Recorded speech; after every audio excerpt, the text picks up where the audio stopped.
গাজায় নামেই চলছে যুদ্ধবিরতি। প্রায় প্রতিদিনই হামলা চালিয়ে যাচ্ছে ইসরায়েল বাহিনী। এর মধ্যেই এবার গাজার ভবিষ্যৎ নিয়ে ব্রিটেনের সাবেক প্রধানমন্ত্রী টনি ব্লেয়ারের সাথে ইসরায়েলের প্রধানমন্ত্রী বেঞ্জামিন নেতানিয়াহুর গোপন বৈঠকের খবর ফাঁস হলো। ইসরায়েলি গণমাধ্যম KAN জানাচ্ছে এ তথ্য প্রায় সপ্তাহখানেক আগে এ বৈঠক অনুষ্ঠিত হয় বলে জানিয়েছে গণমাধ্যমটি।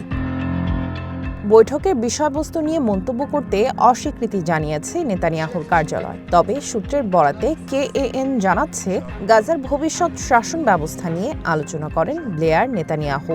গাজার নির্দিষ্ট কিছু এলাকার শাসনের দায়িত্বে ফিলিস্তিনি কর্তৃপক্ষকে যুক্ত করার বিষয়ে কাজ করছেন ব্লেয়ার। এই পরিকল্পনার পরীক্ষামূলক বাস্তবায়ন শুরু হবে এবং সফল হলে এর পরিধি বাড়ানো হবে বলে জানিয়েছে গণমাধ্যমটি।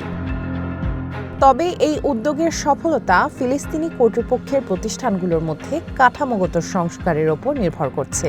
ইসরায়েলের নিরাপত্তা সংস্থা গত কয়েকদিন ধরে প্রস্তাবটি নিয়ে আলোচনা করেছে। গণমাধ্যমটি জানাচ্ছে ইসরায়েল এ প্রস্তাব সরাসরি প্রত্যাখ্যান করেনি, যদিও ব্লেয়ার পরিকল্পনাটি এগিয়ে নেওয়ার জন্য বেশ কয়েকটি আরব দেশের সাথেও যোগাযোগ চালিয়ে যাচ্ছেন। মার্কিন প্রেসিডেন্ট ডোনাল্ড ট্রাম্পের নেতৃত্বে গাজা প্রশাসনের জন্য একটি কাউন্সিল প্রতিষ্ঠার পরিকল্পনা রয়েছে। এর নেতৃত্বে সম্প্রতি টনি ব্লেয়ারের নাম আলোচনায় এসেছে, যে কারণে তার সাথে নেতানিয়াহুর গোপন বৈঠকের খবর ফাঁস বিশেষ গুরুত্ব বহন করছে। সামিয়া জান্নাহ, ওয়ান ইন্টারন্যাশনাল ডেস্ক।